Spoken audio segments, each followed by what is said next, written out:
Welcome to How to Ride a Roller Coaster, where we talk with entrepreneurs on building businesses and brands.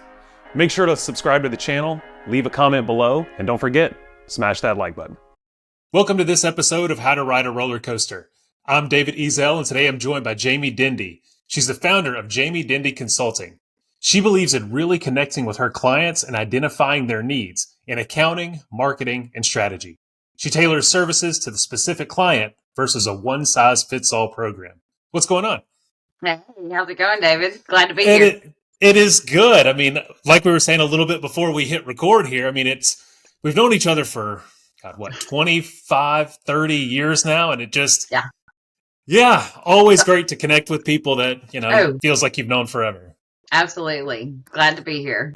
Heck yeah. So as we get started, let's dive into Jamie Dendy Consulting. How did it come about? What is kind of the background? I mean, I know it's obviously your consulting firm, so there's some entrepreneur stuff kind of pulling out right there. Did you always kind of have that as you were building it, or was that something that you kind of picked up along the way? Good question. I would say that I actually, surprising enough, I went to and graduated from Louisiana Tech here in Ruston, which is where I came back to. So go Dogs. But I would say that my actual degree is a BFA in graphic design and marketing. So it's not in accounting. I started doing accounting work when I was in college, but I was too stubborn to change my major. So I stuck with the major and then just ended up doing accounting. And so self-taught, learning up as I went, worked with CPAs and realized that I really loved it. And so it literally right out of college, got a job as an office manager and then worked my way up into different businesses, ending up in working in family wealth offices in Shreveport and then in Monroe. And when I moved back to Ruston in 2011, that's whenever I was working as a CFO at a company in West Monroe and had some everybody has little side hustles, Sure.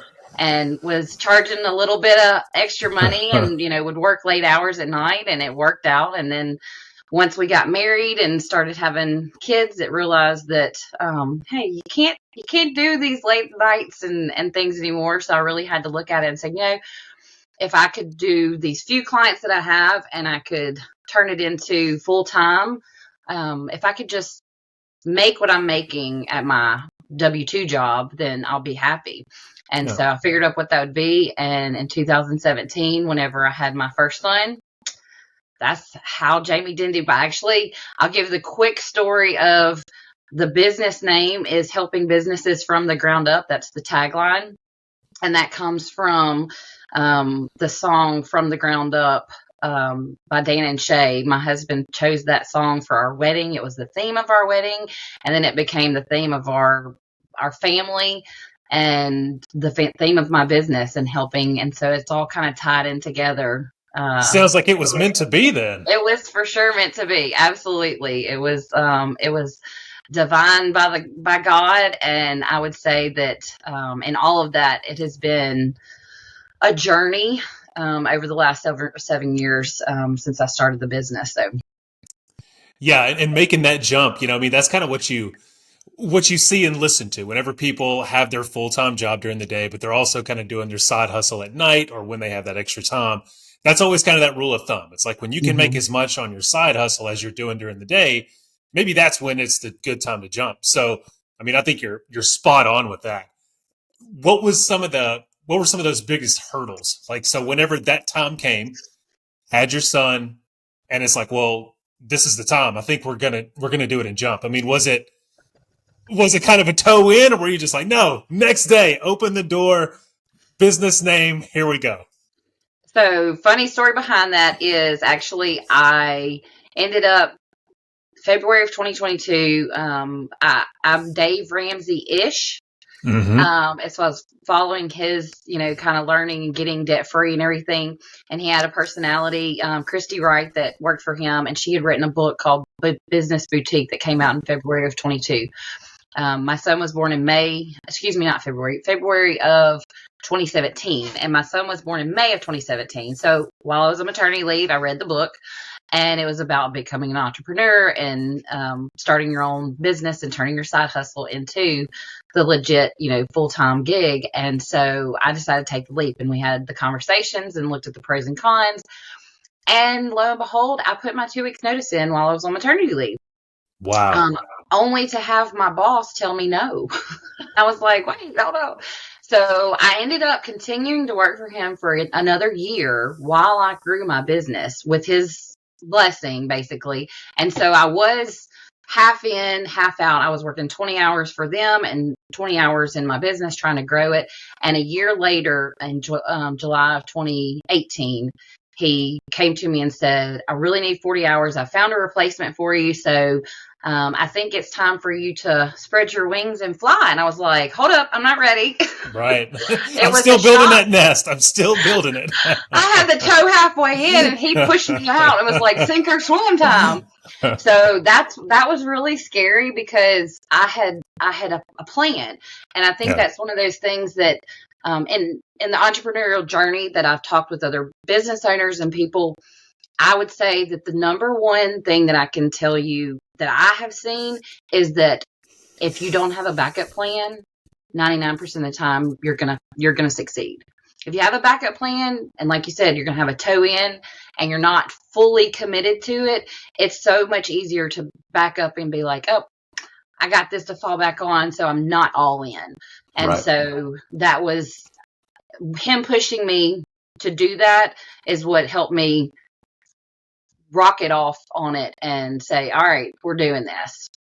Love it. So that's what I did in 2018.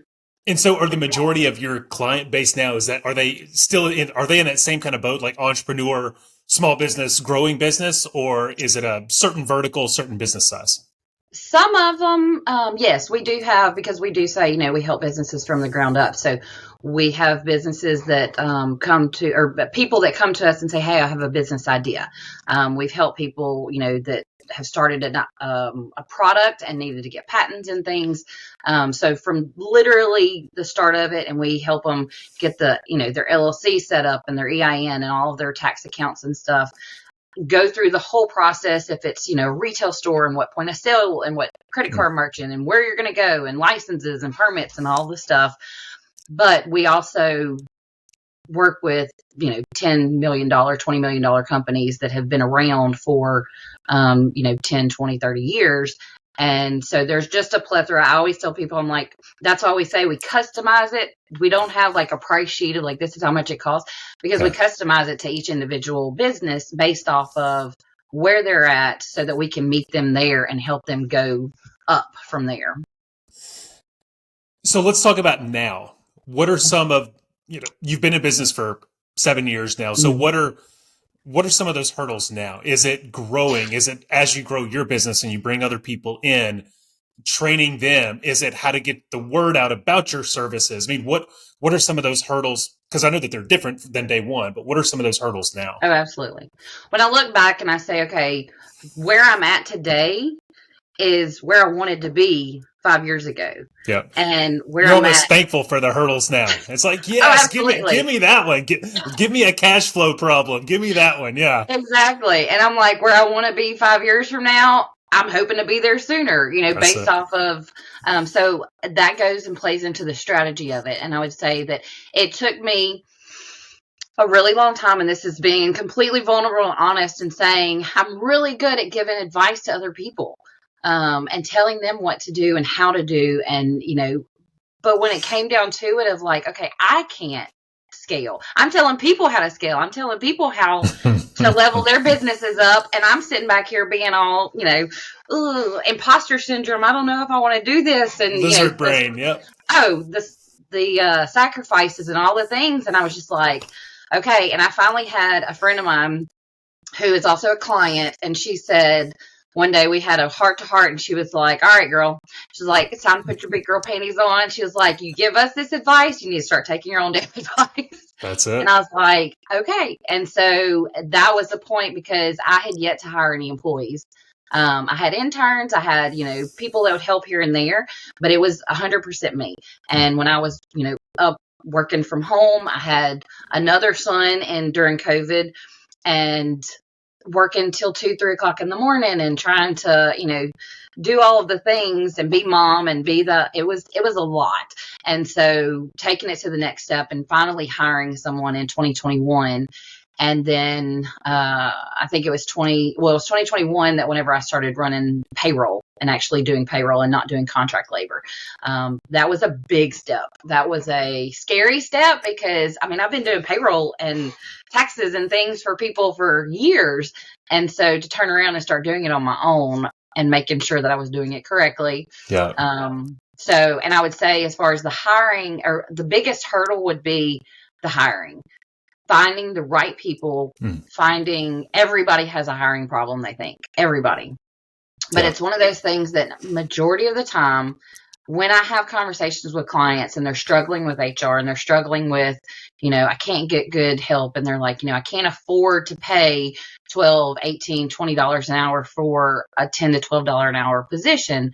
A lot of times I tell them, number one, I would say, look and see, like, what's the common denominator here is, why are you having the turnover, and really look at and dive into that. And then look at yourself, and are you somebody that you would want to work for? That's good. That's people talk about micromanaging, and just because you're a business owner, number one, does not mean you're a leader. It does not mean that you're a great manager. It's skills that you have to learn and educate, and continuing education and things to go through. So I would say that was a big thing. And I spend a lot of time and a lot of investment in myself and into my team and building the culture that I want, because I have worked in the corporate world for a long time before this and said, I don't want it to be a number, even with a small business, even if you're, talking about 10, 15 people or 5 people, even, I want it to be a culture that is here, that we are all a team and we have a really good time getting work done. I can't say enough about the team that we've created and how they have bought into my vision. They have bought into the Jamie Dendy brand. And that says something huge, I feel like.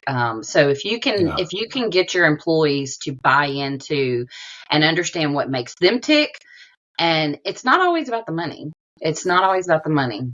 It's like that old saying. People don't leave companies, they leave bosses. When you feel like you're not getting the respect, or your voice isn't heard, or like you said, where you don't know where the company's going. You don't know what they stand for. Every day is just kind of like a rudder in the wind. It's okay. Well, now all those other options look a little bit better, or, hey, I want to make more money, or I'm leaving. And I think you're right. It's one thing to think like an entrepreneur, start a business when it's just you, because you're in control of you. You're in control of how you feel, how you handle the day, how you do business. But as soon as other people start to come on, you're right. You have to also educate yourself of thinking differently. It's like, I'm not just in charge of me now. Now I have somebody else who shows up every day. What does that feel like? When they talk to people on Friday evening, when they're talking to friends at dinner, what are they saying about it? Because then that's another reflection of the Jamie Dendy brand. Is that something positive that they're saying, or are they, oh God, I had to go to work again today? And then it's just that. And that kind of thing can matriculate and be toxic and start to cause cracks and everything else. So I love that you're putting that in. And I feel like a lot of times entrepreneurs, as they're starting to grow, they're focused on, I need somebody for this specific position, but then they don't take the time to understand what that person who they just brought into the team is also looking for, what their strengths are, what their goals are, how they work, how you can talk with them and communicate with them, how you can build them up, how to handle conflicts and things like that. So yeah, I think that's spot on. That's another great little thing, that as you grow, remember that your job as a owner, founder, CEO is also going to change, and you have to adapt to that. Absolutely.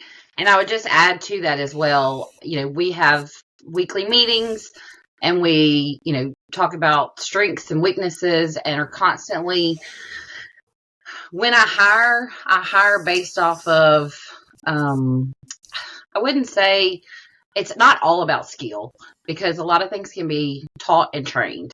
Yeah. It's about the person, it's about their determination, their drive, and things like that. And I would say, I don't know if you've ever read the book Zone of Genius by Gay Hendricks.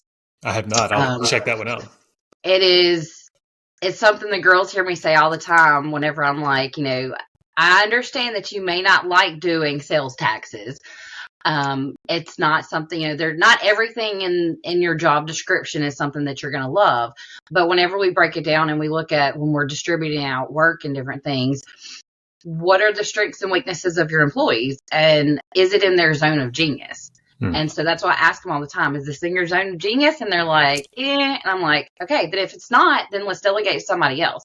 Working within their strengths and their weaknesses, because if it's something that you aren't good at, it's not something that, again, that goes into the leadership and building yourself up so that you can identify that within your team to put them in roles that they're going to succeed. Yeah. And so I would say that's a huge part of it that I've learned in asking them, what is it that you like to do? We ask those questions during interviews of like, what's one thing that you're, what's one strength that you have and one weakness that you have, and all these lists of questions and stuff. But really and truly, like, there is some mindset behind that as far as putting them in the right roles, because I've read some stories and stuff before that, you've had this person that was in this department and they were sucky. They sucked so bad at sales and could not do anything. And then they were going to let them go, and they ended up moving them to the marketing team. And oh my gosh, they killed it. And they were the best marketing person ever and worked their way up in the company. Finding out where your employees can benefit you and work to pull out what's deep inside them and their passion, because that's the thing. As far as entrepreneurs go, man, there's so many out there. There's so many people that are like, oh, I want to be a business owner and stuff. And that's wonderful. And especially I feel like in this day and age, with people, it's so easy to start a business, and, podcasters and influencers and TikTokers and all of the things that they can go out there and do. Like, everybody wants to do it and wants to, but at the end of the day, I feel like there can only be so many chiefs. There's got to be some Indians that are still making the coils go. And it's one of those that I even have that conversation with employees that come, or potential employees, and ask them questions of, have you ever thought about having your own business? And some people are like, absolutely not. I don't ever want that drama. I don't ever want that, the responsibility. I just want to do a grind like 9 to 5 and go home and have because entrepreneurship is a 24/7. No doubt. A lot of people don't realize that, but it is. So finding the balance of that and people that you bring onto your team that can help build it up is definitely a struggle, a hurdle, because it takes time and you have to cultivate that. It's not something that is just ushered in. Yeah. And I'll definitely make sure to link that book as well so that people can check that out. And it was called The Zone of Genius. Was that was it? Yep. Yeah. So it's almost kind of like a SWOT analysis, but with a way cooler name for the rest of your team. And you're right. I mean, it is so important. And I love that you ask those questions up front.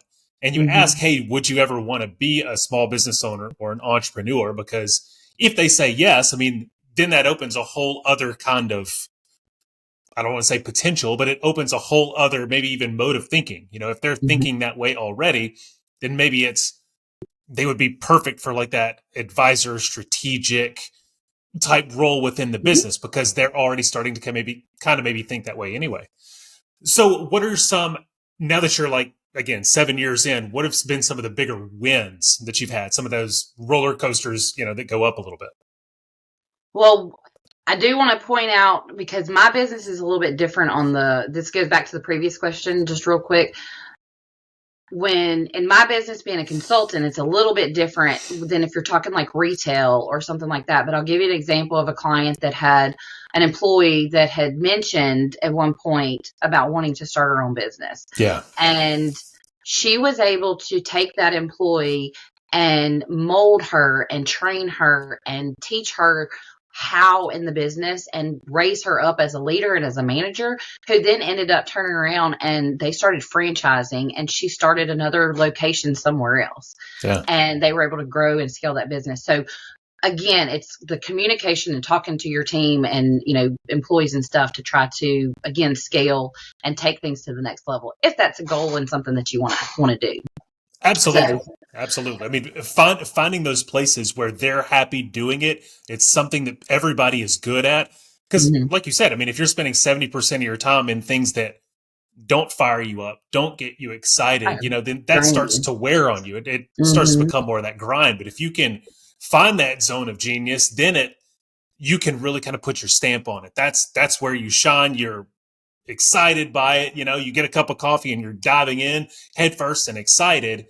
Then it's like, okay, well, now I'm going to wrap my arms around this. I'm going to learn as much as I can about it, the difficulties, the problems that come along. I'm going to think strategic. It just, it's just almost say, kind of, it's what they say of, if you can figure out a way to make if you can, what is it? If you can find what you have a passion in and figure out a way to make money at it, you'll never work a day in your life. right. And that's literally what I did and what a lot of entrepreneurs do. Being able to help people and start their own businesses. I can help take their dream and help it come to fruition and be successful and turn them into $1 million businesses.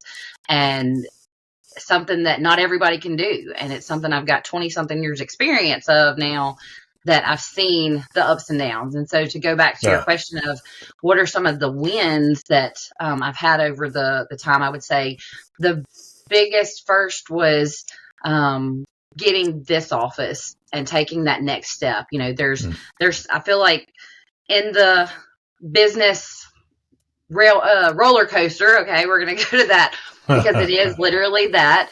There are the dips and pivots and things that you go through, but there are mile markers for sure. And so moving from the home office into a physical office. And so I've been doing real estate investing since 2018, and in 2022 decided that it was time to move out of the house. And since I had one employee, let's get a little bit bigger and go big or go home kind of deal. Yeah. And so that's what we bought this office. And it has been, since then, has just taken a completely different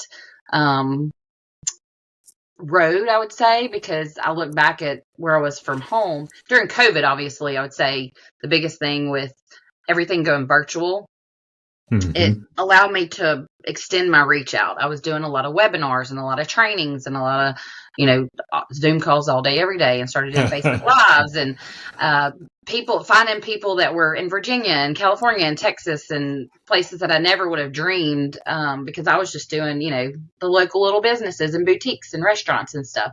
So to reach out to be able to help and assist these bigger companies that are across the country has been a huge thing. And then I would say the next step in that, we did have our grand opening today, which was a huge thing to be. I feel like it was a look, Mom, I made it moment. And I wish she would have been here to see it, but she was here in spirit. And I would say that having the amount of the community coming out and being here and seeing what we've accomplished, and to see all the clients that were there was huge. And I think that's the biggest thing, is that I can, looking at the portfolio, and it's not a, beating on my chest kind of proud thing of just, man, we have really helped some amazing businesses to reach places that they may not have been able to without our assistance and support. And we hear the testimonies and things and all, but when I really sit back and look, and I'm like, God, I'm so humbled to know that we've had just a little bit of part in helping that and helping them to be successful and all. And then the last thing I would say would be last year, whenever I took the leap to do the tax strategy and taking my business to the next level. And the only way I was able to do that was because I had hired a wonderful team that was able to take all of the work off of my plate. Right. These were things and goals that I wanted to take to the next level. But when you're the one working in the business, you can't work on it and you can't grow it. And so being able to have them that took back, and I literally would sit here and like, I haven't reconciled a bank statement in 6 months. What am I supposed to do all day? And it was like, Well, that means that you're doing it right. If you've put in that many, policies and procedures to where you do look down and you're saying, man, the stuff that I used to do every single day in and day out, I haven't done that in 6 months and it's still getting done the right way. It means you've hired the right people, you've put in the right processes, and you guys have figured out that streamlined process to where it just runs. It's efficient. It flows. We have all of the things, but it boils down to the team and the culture that we have built here. And I will die on that hill as far as the culture goes that we have built huge here. And I tell the girls that all the time. We have our mission. We know what our vision is, and we make decisions based off of that. And that's something that a lot of businesses don't put forth that effort to put that in place ahead of time, because it's kind of cliche and it's like, no, we don't need a mission. And it takes work. It is really hard. It's one thing to come up with the verbiage just to have on your website where it's like, oh, we believe in helping small, but whatever. Right. But to really get down to the nitty gritty, to find out why you get out of bed and why somebody that you're going to hire should care, that's hard. And especially, like you said, where you make decisions based off of it. Is this going back to our core mission or not? And can we say no to a potential piece of business because it doesn't? Or it's not going to be the right move for us. They're going to be a time and an energy waste, even though they're going to pay well. Can we say no because it doesn't line up? That's the hard work to do. So kudos to that. It's a hard thing to do, but it makes it so black and white. Yep. It makes it so cut and dry. There's no emotion to it. And that goes with hiring and firing employees, hiring and firing clients. If they do something that is not fall within that guidelines and things, then it's an easy, like, hey, sorry, it's just not a good fit anymore. Right. And you just be done. So yeah. You're right. I mean, that's the great thing, is it just makes it so much more clear. You're not kind of bobbing along saying, oh, well, maybe we should work with them. Maybe we should work with them. And whenever you get to those struggling, unfortunately difficult points, if you don't kind of have that threshold of who you are as a company, it's hard to say why you want to let that client go. But if you've got that cemented, it's like, look, we're pushing in two different directions. It's probably best for both of us that we're not going to continue this. So the clients that you work with now, if you had to say, one or two of like the top things that they come to you guys for that you help with, what would those be? I'm going to say, since I'm a QuickBooks reseller and a Elite Pro advisor for QuickBooks, I would say the number one thing would be QuickBooks in whatever way, shape, or form. I will throw this out as a little plug of do not go get QuickBooks and then call me and go, hey, I tried to set up my QuickBooks. Can you help me? I was able to get a discount for, 3 months or 6 months or whatever. Because I'm a reseller, I do pass the discount off to my clients. So you get the discount for the entire life of your subscription, not just for 12 months. So I just pass that off to the clients and give that benefit to them. And I would say that if it's not set up properly, it's what I tell them, garbage in, garbage out. So if it's not done right, you will end up paying more to set it up correctly later. And in some cases, we've had to scratch completely and start over. So that is a very painful process. And I've had clients that have come to us and spent thousands and thousands of dollars paying other consultants to clean up or do. Make sure you have somebody that is QuickBooks certified, that knows what they're doing, because everybody can be a bookkeeper. Everybody can do data entry, but knowing and understanding what's happening in the back end of it, it can damage a lot. And it's one of those things that too, whether it's your banker calling and saying, hey, we need financials because you have loans that are coming up for renewal. If you're wanting to get financing, if you've got, like right now, we've got a lot of workers' comp audits and different general liability audits and things. It's something that you got to have financials. You got to know your numbers. So that's one of the biggest things I would say, that people come to us for QuickBooks and things. We do sales taxes and payroll taxes and all of the things as well. And then the second thing I would say, over the last 6 months has been the tax strategy. That we've got clients that are reaching out to us. And so we have where we do a tax assessment for our clients, and they can It's a one-time deal where we basically look at their previous tax returns, we look at their businesses, we look at their numbers, we see where they're at, and we help them come up with game plans as far as to reduce their tax liability in different ways. And there's a lot of, I would say, false information on, again, we go back to TikTok. Don't take anything that you see on TikTok for real. Yeah. Especially not tax advice. I won't say that because there is, we have a TikTok. I haven't, started posting a lot of stuff because it's one of those that I don't think it's the right realm, but it's one of those that you have to know the context, and they're just a blip of information, and they're like, hey, you can do this, and hey, you can do that. And it's like, then I have clients call or come in and they're like, hey, can I do this? And I'm like, no, you're not the right entity type, or no, you're not. And like, well, TikTok said I should do this. And I'm like, no. So yes, in context, it definitely is something that you have to listen to the full thing and make sure that you are qualified before you can go and take some of those tax deductions. So the tax strategy is something that I have really enjoyed getting to meet with more clients, and we've been able to dive in deep to their deal. And this goes all the way into the financials of wealth building, generational wealth, and being able to, as I started at the beginning, I worked for several family wealth offices in the past, and understanding life insurance and, wills and estate planning and things that I've now been able to pull some of what I learned then and matching it up with the tax strategy certification and things that I got, and able to really help reduce tax liabilities. We had one client that last year was gonna have to pay over $175,000 in taxes. And after we worked with them, we put the tax strategies into place. They only had to pay like $30,000. Wow. So it's and it's legal. I mean, everything that we do, we have documentation. We have the ability to show them how to, where to put the money and how to do it, and structure their entities and that sort of thing. So I've thoroughly enjoyed being able to learn more of that, because helping a business start up and figuring out how to get their dream going and being successful, that is definitely a passion. Yeah. But when they call and they're in tears because they didn't pay their taxes, quarterly, or they didn't do something correctly, and they're like, I worked so hard and you helped me do this, and I just had to give it all to the IRS.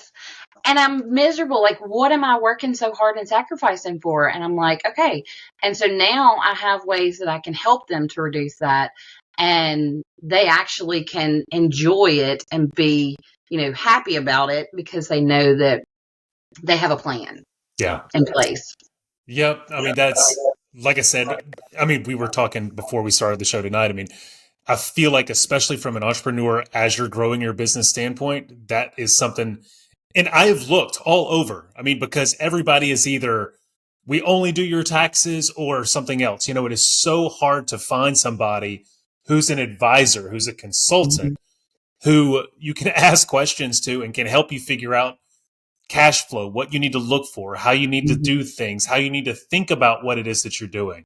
We're just so focused on what you're doing that it's a lot of times, if finances isn't the core of your business and you just have to do them because it's part of your business, right? It's tough. I mean, I feel like people just kind of struggle through it. It's like, yeah, I've got QuickBooks, but I don't know what the heck I'm doing. I don't know what I've got a shoebox full of all my Chick-fil-A receipts. What do I do with that? I don't even know where it is. Trash bags. We've seen trash bags. We're like, oh gosh. Yeah. So, like I said, I think that that's such a valuable thing, especially in the small business world, that just needs to be out there more. I mean, I wish you guys were everywhere, because it definitely just needs to be out there more. Yeah, there's a lot of people that are starting to get into it, because it is, I will say that in the accounting industry and the groups and things that are out there, it's shifting, it's changing, that there are, becoming to be a lot more tax strategists and advisors and things that are coming. Some are CPAs, some are EAs, some are not. I've got 25 years of experience in it. It's one of those things that I still say, be careful and make sure that you vet that person, and that you get referrals or testimonies or, things that they have a proven track record. Because like I said, anybody can say they are a bookkeeper. Anybody can say that they do that. And then that's whenever you get into the whole, you get what you pay for kind of No thing, doubt. unfortunately. No doubt. Absolutely. Well, Jamie, how can people keep up with you? So we have a Facebook, we've got a website, we've got Instagram. We just started a TikTok not too long ago. I don't know how much will be posted on there, but yes, I'm trying to be all over. We have I'll throw out and say that was my deal this year was I like to be in the back end behind the scenes. I'm not the face of, but my name is the brand. So this year it was getting comfortable with the uncomfortable and putting myself out there more. And Yeah. so that has been another win, I would say, and being able to do that, because it came to my attention whenever I realized that my own family members didn't know what I did for a living. Oh, yeah. And had my brother-in-law, I'm gonna throw him out there but had him call me and tell me about something, and I was like, "You're starting a business and you're not calling me?" And he was like, "No, I'm going to an attorney." And I was like, "Dude, you do know that's what I do?" And he was like, "I had no idea that was like, I did QuickBooks, but he didn't know that we actually like started businesses." And I was like, "Yeah." So we got him set up and we got him going, and he is, I guess this is a couple of months ago, and he was installing his first job today and is starting to roll in the money now. So that is how putting myself out there. So would love for y'all to reach out. Facebook is the number one place that I kind of go to. You got it. Well, I will make sure that all of those links are in the description. So anybody listening, definitely make sure to check out Jamie, all the awesome things that she's doing. But thank you again for your time. This has been fantastic. Absolutely. Thanks so much. Thanks for watching. Be sure to leave a comment below, and don't forget, hit that subscribe button. Until next time.